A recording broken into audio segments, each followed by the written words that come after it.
Hi everyone, I'm Margot Icenogle-Larsen, and I'm the Executive Director for the Kearney Buffalo County CASA program. I wanted to take a moment to thank all of you for this opportunity to share a little bit about our program and what we do, as well as some needs that we have. And so again, thank you from the bottom of my heart for allowing us to do this video and to share a little bit of information about our program. Really what we do, or our purpose is, we have a lot of children in the system, and we advocate for children that are abused and neglected and in the court system through volunteer advocacy.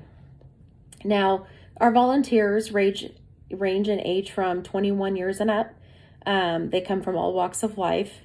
We put them through an initial application process, which is the application, background check, references, and interview. Once they've successfully completed this process, they move on to the next phase, which is the new volunteer training provided by the staff. In new volunteer training, they cover various topics, such as abuse and neglect and what that looks like. They cover topics about how cases come in, as well as the court system and what that court process looks like. We also talk about abuse and mental health, domestic violence, substance abuse, and how that all affects a family. We also talk a lot about the CASA report. The CASA report is really a major vehicle in advocating for these children, especially within the court. It's a report that the CASA volunteer writes, and it includes everything that they've learned through their investigation. And this gets submitted to the court as well as to attorneys and the caseworker. So this is a really important report that the volunteers get to write and submit. But we also, once they finish training, they observe or have an opportunity to observe a juvenile court hearing, and then they're sworn in by the judge, one of the judges either in Kearney or Buffalo County. So once they've completed training and are sworn in, they then receive their first case, which is something that they really look forward to and are really looking forward to helping. And so we have a lot of volunteers that are super excited once they complete training. But the volunteers do a lot of work. They're the heart and soul of what CASA is and what we do. These volunteers, they meet the children at minimum once a month. They get to see the foster parents and parents. They talk to caseworkers. They talk to attorneys, any provider involved in the child's life. They get to really talk to and really do an independent investigation.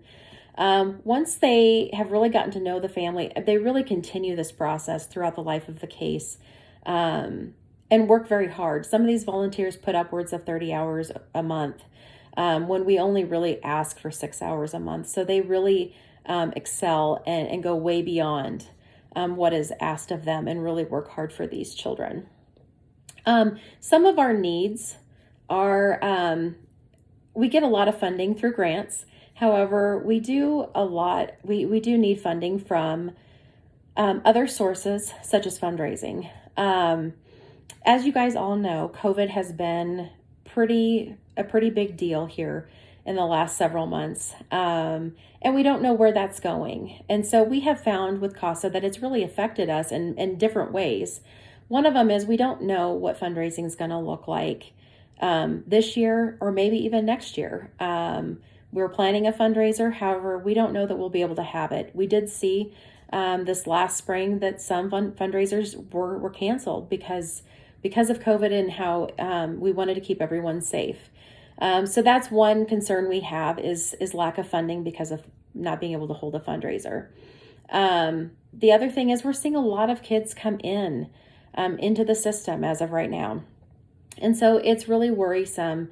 And we're having to constantly be recruiting and then screening and training new volunteers and supervising them in-house. And so we have a lot of kids that we're continuing to try to serve.